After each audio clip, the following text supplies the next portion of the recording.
So what starts off as a crazy idea between two friends turns into a comic series that becomes a cartoon, and next thing you know, a live action movie that starts a franchise. That's basically, of course, the story of Teenage Mutant Ninja Turtles. The name kind of says it all some ways. I'm John Shane, Dan Edmonds. Hi there. Or Cowabunga, I should say. This is an example of like when you have something that succeeds in one medium, what allows it to kind of translate to another one itself. So for example, of course, like we're going to be at some point talk about Disney going the opposite direction where they're going from animation to live action. But here we have, a lot of times the animation going to, the live action and stuff like that. What kind of works and stuff, and what keeps it from working, I guess? Yeah, well, I mean, it's always a core sort of key good idea, essentially. And if it's superheroes, then there's something compelling about that concept in the first place. I think with you could say that about this. There's got to be a decent root concept, because invariably what tends to happen is they will bastardize or change the idea in the process anyway. So it's never going to be that seems to be much more the case with when transferring animation to movies than say a book or something like this. They're much more likely to stay true to the book's plot or characterization than they would with a cartoon or even other things. I mean, the other main incentive is purely monetary, just to make toys and sell people on the merch. So sure, that's clearly a lot of times it seems like the motivation, right, is the bottom line and stuff. I think sometimes what's interesting is that like you have things that work in the animation, and then like it could be something as like kind of, I don't know, relatively insignificant as like kind of April wearing this yellow jumpsuit and like kind of the cartoons and stuff like that. But then like the actress, she's not crazy about it and everything, and so she goes, "Oh, I'm not really going to wear that stuff." And so that's as a result. What happened with the movie was that like then she's without her trademark jumpsuit, and she just has kind of more or less regular reporterish kind of fashion and stuff. Yeah, well, I mean, I guess that's happened quite a lot with comic book translations. I'm sure it's just the case that primary colors are much more attention grabbing and easier to sort of compose in a frame of a comic, and they don't necessarily translate to good clothing. Just up to the Wolverine's outfit for that. But and it's like, I think people don't question in a comic that like the characters are wearing the same thing over and over again. So yeah, it's true, actually. Yeah, you never really question that, do you? But yeah, I mean, well, the thing with the Turtles is that, I mean, the root concept of it was satire, essentially. And it already got translated quite heavily going from the comic to the cartoon. And even the first movie was kind of still another translation again of the cartoon. Right. And then the new one is, reinterpreted yet again, or takes little bits and pieces. So maybe if we start with the actual comic, I mean, that was a black and white, quite gritty kind of satire of Marvel in a way, in that it's kind of, it borrows heavily from or satirizes Daredevil. So you've got, Daredevil's master was Stick. In this, you've got Splinter. They are, Marvel at the time was doing lots of stuff with X-Men and mutants, and so they just, as a joke, I think initially between the two of them, had mutant sort of turtles, something that's innocuous, and then make it into a killing machine. And even just that visual pun shows you it's powerful enough to make almost an entire franchise out of this kind of visual joke. So that's basically the basic appeal, I think, of them, more or less. But I mean, they also kind of, I think what doesn't come across even in the original cartoon or the original movie is the kind of slightly more out there psychedelic nature of the comic. In that basically in the first comic they get rid of Splinter in the first one, and then after that they start fighting sort of robot, anti-vermin robots, and then Krang's people turn up in episode 3, so they're fighting sort of weird alien sort of face, they're more like face huggers in the comic, and then they're fighting sort of big sort of rhinoceros headed sort of barbarian hordes on other worlds, and they're flying through space and things like this. So there's quite a lot, and then Shredder comes back, I think, in comic book 10 or something like this. Sorry for all the spoilers, but it's quite out there compared to the cartoon, which is very Right. city. And they sort of slowly introduced sort of Krang and things like this, but yeah, it's got a much more sort of freer feeling. There's lots of other sort of weird characters, like sort of scantily clad, weird sort of time traveling barbarian Valkyrie kind of characters, and they pull in characters from other comics and they guest star and all this kind of thing. So I was gonna say that I remember when like one of my high school kind of buddies like showed up with the comic and stuff, and we thought it was like kind of a joke kind of comic in itself, like kind of just in itself besides the title and stuff, and it just kind of looked like something that was like kind of almost I don't know, just like somebody kind of got printed up in a series and stuff like that, and we like I just never kind of imagined that like it would become like kind of this afternoon kind of thing that the kids, I feel like our generation kind of missed that, and then like it was like my youngest brother's kind of generation that really kind of it became like their thing and stuff like that, instead of like maybe like Transformers, whatever, that like was more bigger in what's called the earlier generations. Yeah, no, I think you're right. The original comic, the artwork it's kind of a bit loose, but it has a sort of a punk sensibility. I think that's what's appealing about it. Marvel and DC were fairly well established kind of companies, and they had people kind of used to the characters at that point, and this was just kind of like sticking a middle finger up at them, I suppose. Right. I think as well, it has the same sort of feeling, a little bit of 2000 AD, which also had a kind of slightly looser style, but was much more sort of edgy and not afraid to push the boundaries a little bit. But it's funny because it starts off quite like that, and I think over time it probably becomes more moderated. And I think a lot of people criticize them for selling out, because obviously they made tons of money from selling the franchise. Yeah. And and it became a lot more I don't know, more making it more family friendly, and a bit more sort of Bart Simpson with the pizza and the cowabunga and skateboarding, stuff like this. It just seemed like kind of over time became more and more mainstream. Like like it was started off as kind of being a very fringe kind of property, I guess, if you will, and then that part, like you said, that part made it where like the original fans like kind of felt a lot of ownership and stuff, and then I think over time, like, and I think it's been like that with comics in general, right? Where I remember a time where like it wasn't cool to go to Comic-Con and stuff. Now of course, as we know, all the celebrities kind of show up in big paparazzi kind of events and stuff like that. Yeah, I as well. If I'm right in thinking this, the cartoon showed up before the first movie. Is that right? Yeah, pretty sure. Yeah.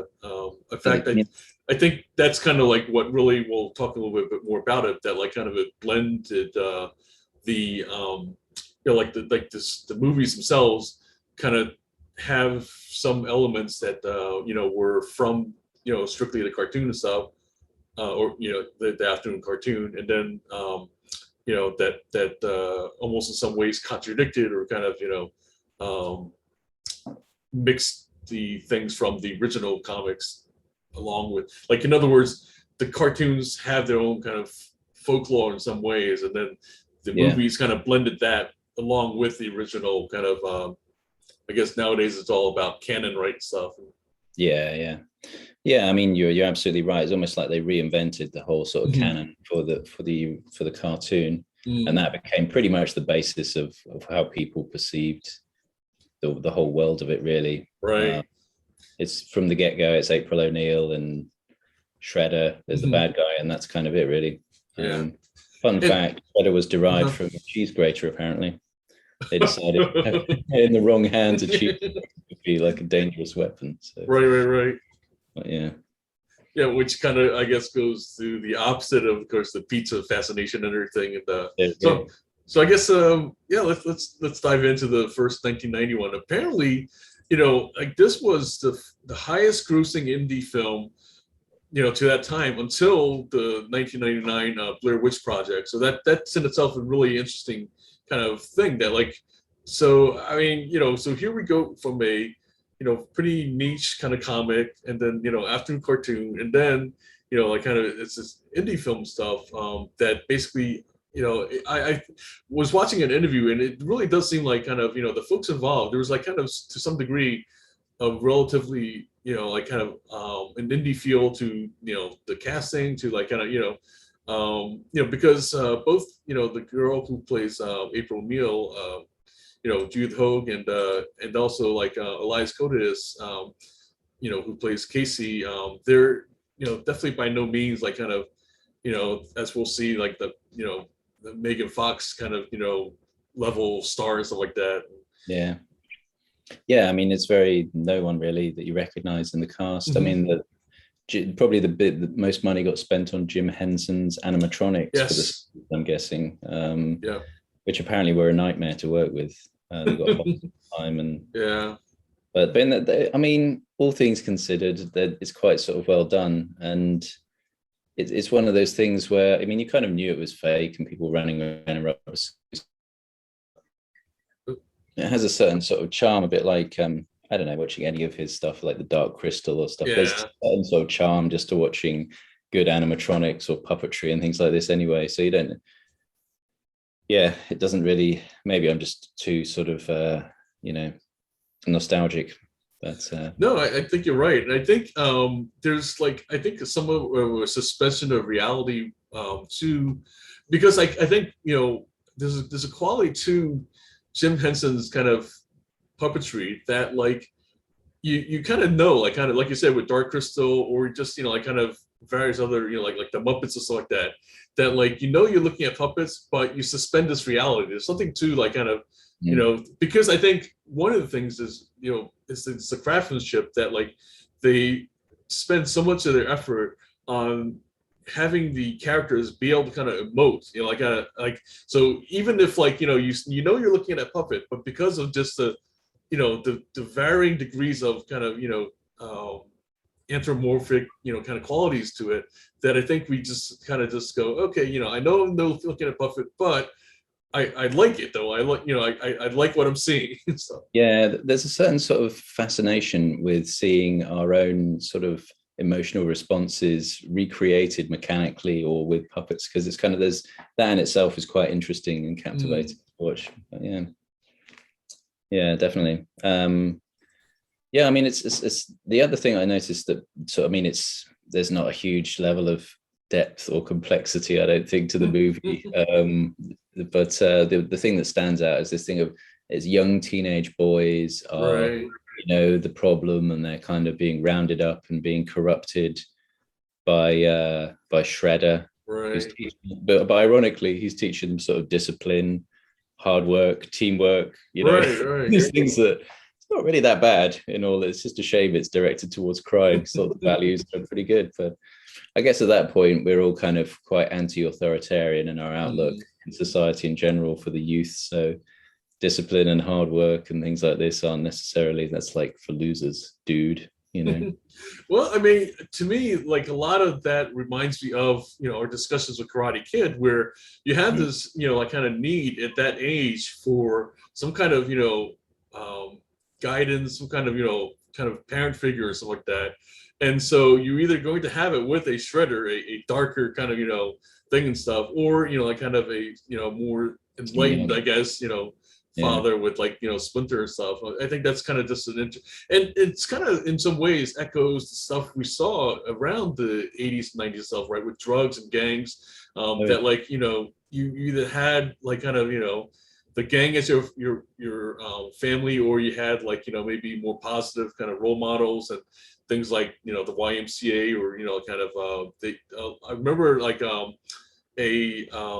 a couple pilots that I knew that were part of the program where you're kind of you're not adopting a kid, but like you're the big brother and stuff, and that was like a big thing in that time period. Yeah, no, I mean, there's definitely gang stuff in was really starting to become a real problem in the late 80s, early 90s. Yeah. We see that again in Candyman, I guess. But Mm. yeah, they're desperate to try and sort of make particularly teenage boys find role models that aren't, that don't involve drugs and things like this. And like any arcade game he played in the 80s basically had this splash screen that said winners don't use drugs. Right. And there were even sort of really cool games like Narc that kind of tried to sort of do the opposite. I think ironically that video game just made taking drugs seem really funny and cool, but it almost had the opposite effect. But there was like so much of that.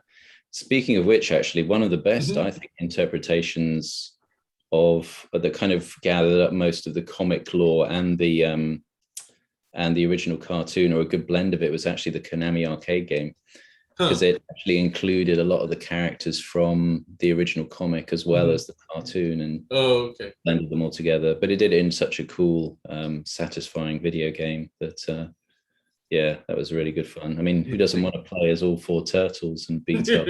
Right. That was awesome. So yeah.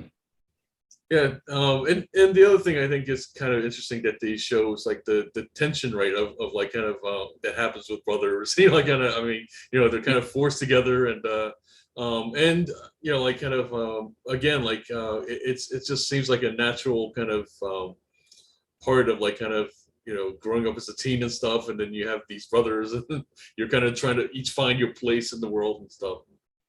Yeah, I mean, that's actually the other thing that they did with the cartoon, and I guess elaborated on the movie, is they really gave each of the characters a much more defined personality, in that you've got your kind of Michelangelo as the clown, Raphael as the kind of tough guy, Donatello as the nerd, and Leonardo was the kind of slightly boring moral leader, I guess.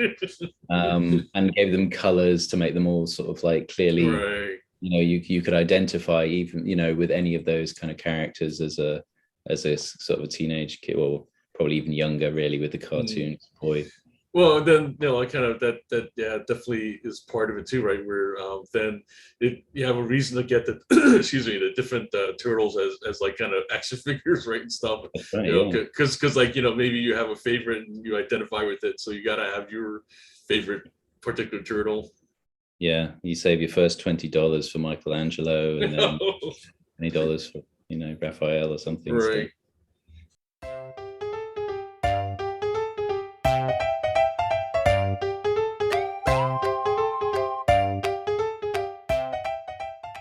Yeah. So yeah, it was interesting the way they did that. Splinter's character really doesn't change very much between any of them. I would say he's fairly sort of pretty similar in terms. Shredder, has a slightly different backstory in the comic, and they kind of change it a little bit in the various different versions, but he's more or less the same. Right. Yeah, I mean, I don't know if did they do Krang in the 90s versions of the movies? I can't remember. The only thing I don't think Krang really shows up for probably because it'd be too expensive to do something like that with animatronics. And I mean, I think they did Rocksteady and Bebop maybe, but the only thing I remember from the second 80s or 90s Turtles movie is that the animatronics got worse because they couldn't afford using Jim Henson. I decided not to use that, so the expressions were a lot noticeably worse than the original. That's kind of sad. Yeah, it's sad considering how much money they made with the first one. Right. You think you'd get poured, at least some of it you could pour back in, and so it makes you wonder, like, kind of where did the profits go too? Because it seemed like it didn't really make any of the actors, any richer for that matter, and. No, well, it's the horror movie sequel financial basis that, if the first one makes a lot of money, you slash the budget in half for the second one, and you try and make the same amount. So must have been something similar. But yeah, I mean, it's got some quite fun action sort of sequences and things like this, considering all these guys are in rubber suits and stuff. I think they actually got some pretty decent martial artists to do the fight scenes from what I remember. So it's it's a pretty action-packed sort of movie in that respect.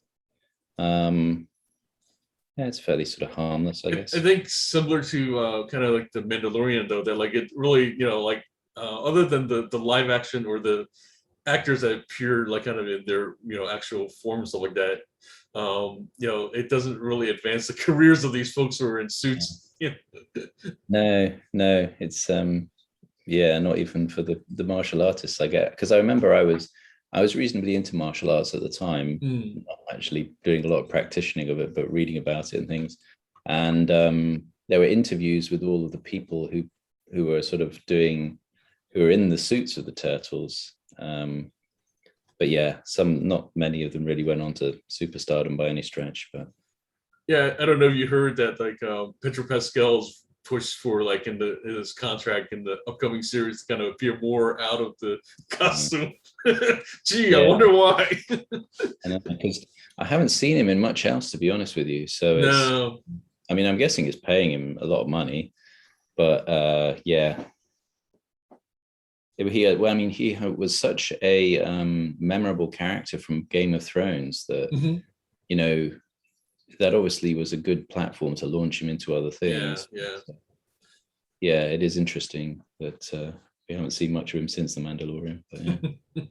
Yeah, we'll see. I guess it's fine. He seems like right now he's at an interesting point in his career, and I think between him and his agent, they're probably like kind of really realize we've got to do something here, otherwise this isn't going to advance you, in the public eye and stuff like that. Kind of be, where anybody can replace you, and then what's called though, they just hire you just for voiceovers and stuff. I didn't know, that'd be really mean. So yeah, any more thoughts on the original 1991 Turtles? No, I think just it was good fun. I think they really it's easy to see why they were so successful and stuff, because they really kind of hit on something that was kind of unique for like this is, I think, also before the whole like kind of superheroes kind of wave really launched. So I think it was something that really stood out at the time. And then I think that's a good transition to the more updated one, 2014, which is like kind of I think in the middle of like kind of all that's been going on with the MCU and the DC universe and all that kind of stuff. And I think which is probably why like this one doesn't stand out as much, because it's like this sea of noise of like superhero movies and everything. Yeah, I mean, I actually went, funnily enough, to see this at the cinema with my wife. Oh wow, okay. We couldn't find anything else that we could both agree on going to go and watch it. Interesting. So yeah, I mean, we came out of it thinking, well, it was all right, Right. But I mean, it sort of basically just follows the same format as Transformers, i.e. Michael Bay's given an old toy franchise, and he does his immediate thing of hiring Megan Fox and then wrapping a conspiracy theory around it. And Bob's Your Uncle, add some very, very long, elaborate sort of CGI infused action scenes, and job done, basically. It's pretty by the numbers. And like you said, hiring Megan Fox really just kind of changes kind of the nature of the movie, and also the nature of the role and stuff like that. Because I thought of like kind of like I felt like in the original Jodie Hope captures that kind of feel of like kind of this young actress who like basically or young reporter who's trying to really get her break, and trying to do something like it's some ways about her career, stuff like that, and she's believable in that, versus I don't know, I guess in some ways I could see that Megan Fox struggling to kind of be taken more seriously, stuff like that, but I just don't see her like as a person who would like really I don't know, maybe just the way I read it, that like she doesn't strike me as the kind of character that like we talked again about shorthand and stuff, but I don't see her as somebody who like is struggling to kind of be taken seriously and all that kind of stuff. Yeah, I don't think there's any sort of deep character analysis necessarily needed on. I think you can be far more cynical about this. We're talking about different demographics here. The original Turtles was aimed at little boys. Yeah. The new one is aimed at grown-up boys in their 40s who are being nostalgic. So men in their 40s aren't going to want to see sort of innocent, fresh-faced April O'Neil. They want to go and see like a bit of eye candy. which is why she was in the first Transformers movie as well. So I'm being quite a bit unfair, because I do think actually Megan Fox has the capability to do more interesting things. Having said that, though, I think if your entire dramatic axis for the movie is revolving around Megan Fox, who has to portray someone who's intelligent enough to be a genius scientist's daughter, who's also ambitious, eccentric but charming and lovable, and also sexy, it's kind of a tall order for Megan Fox in that role. She just can't really pull all of that off. So it's kind of, and then what makes it even worse is that, you know, there's lots of very unbelievable revelations, and the fact that she's even intrinsically tied to the development of the turtle stuff.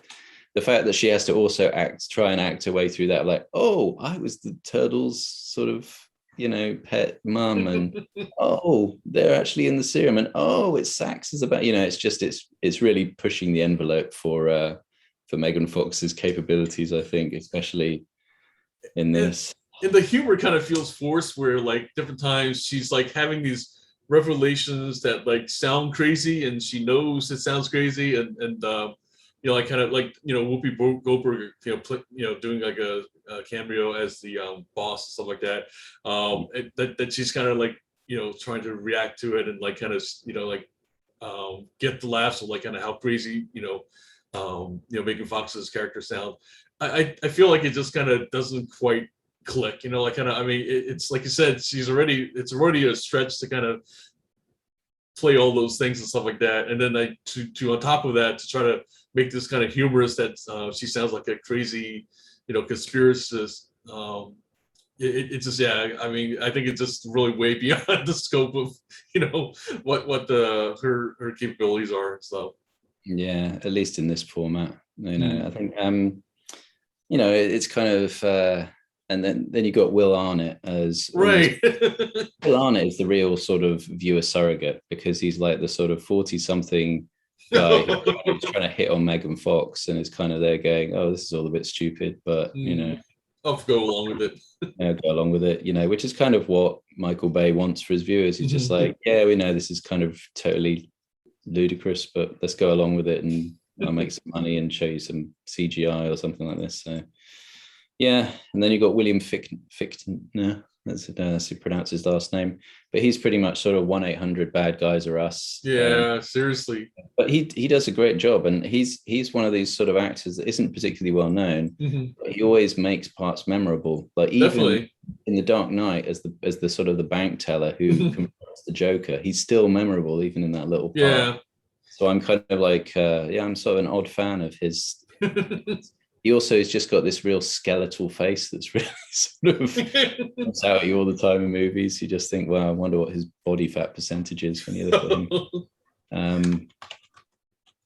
Yeah, he kind of reminds me of like kind of we talked, you know, before about Barry Pepper, where like just these guys who they just don't, you know, like seem to somehow get more juicier roles and stuff like that. But like you said, anytime they do get a role, they, you know, take that part and just make it really, you know, stretch out and become meaty.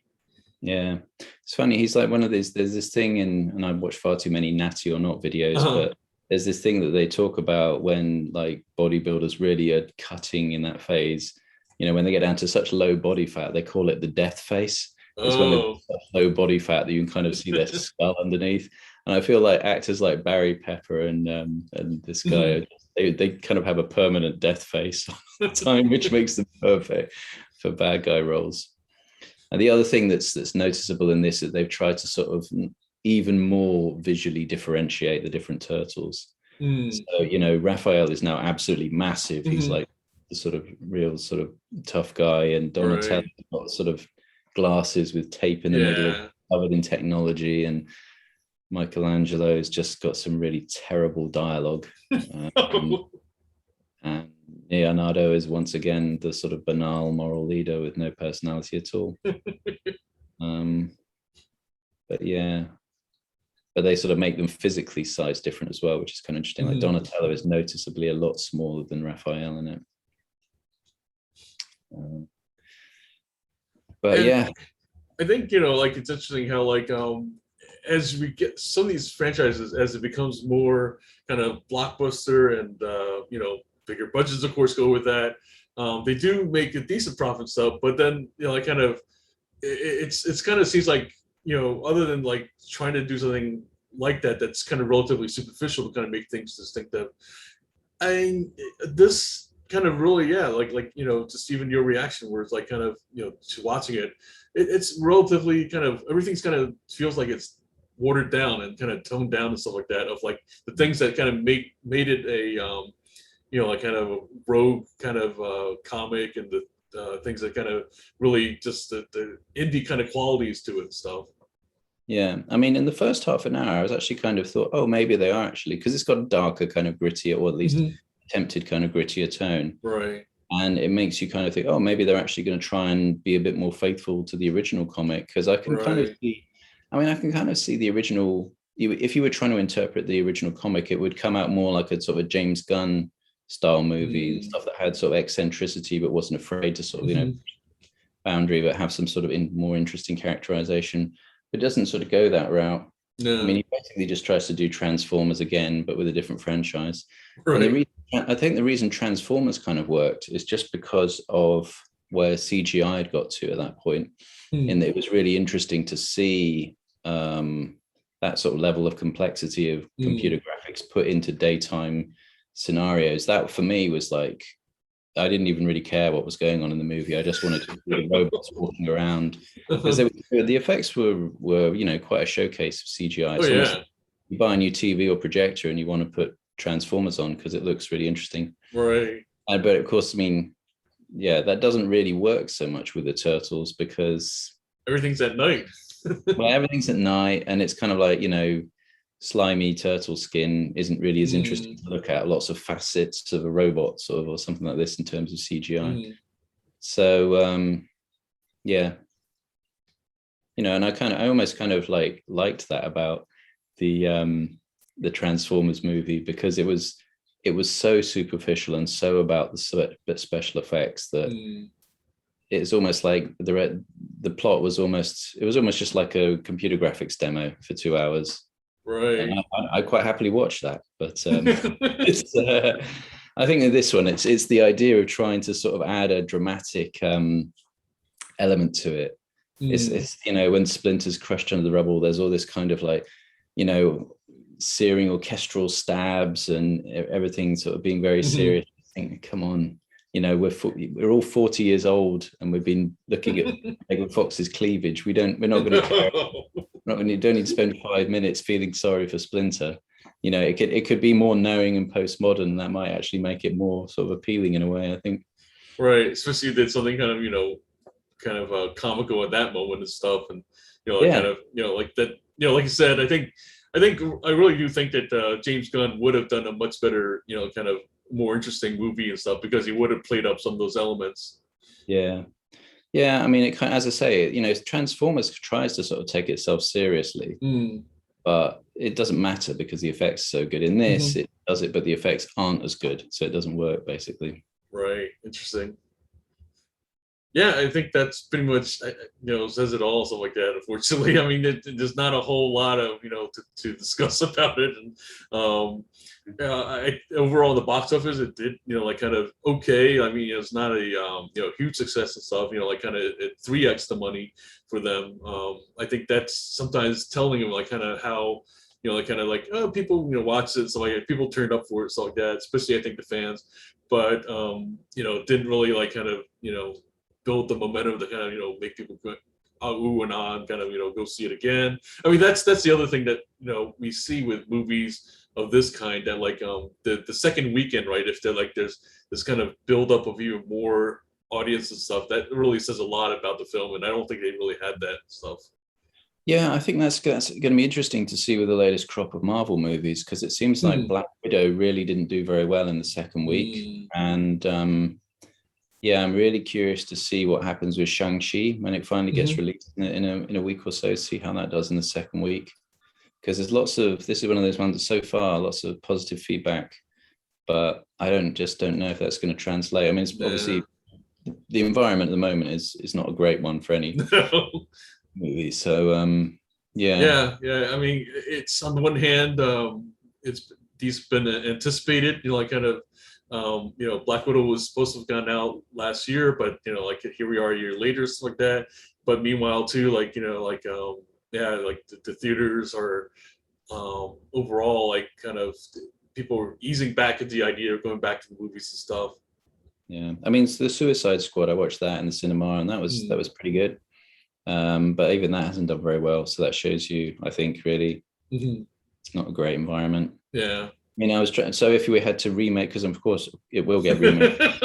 No. If I had to remake Turtles again, what I would do is I would pull more from I would do a James Gunn, and I would try and pull some of the more obscure characters, and maybe not make it like a team ensemble, but make it more of a kind of a journey from them going from the sewers of New York out into sort of space, and you sort of getting involved in all the sort of Krang sort of characters and all that kind of stuff, meeting sort of some of these weird characters and spending more time with them. And maybe just kill Shredder in the first 10 minutes, just to piss everyone off. I don't know. Right. Well, yeah, that definitely would be a surprise. Everyone would hate me for that. So yeah. Alrighty. So yeah, coming up, we'll be watching Attack of the 50-Foot Woman, and it's definitely an interesting statement in some ways between the original and the remake there. Let's see what's further on down the road that we've talked about. Candyman. Oh yes, Candyman. That's actually one that I am, kind of really looking forward to. I think, with the